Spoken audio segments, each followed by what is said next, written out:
e mendoj dhe gjithmonë e kam menduar që cili ka qenë ai moment në jetën e tyre që ndryshoi.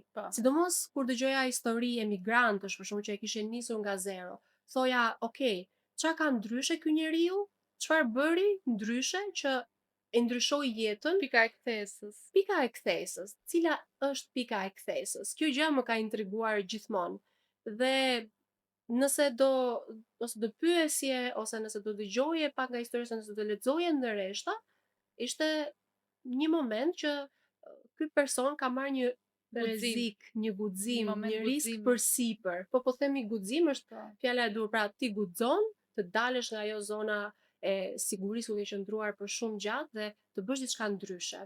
Dhe me sa duket, ai është sekreti për të gjithë njerëzit. Unë personalisht nuk njoh një njerëz që ka qëndruar sigurt edhe rehat gjithë jetën, Dhe të vi edhe të vi nga diçka fati, se shumica thonë është me fat.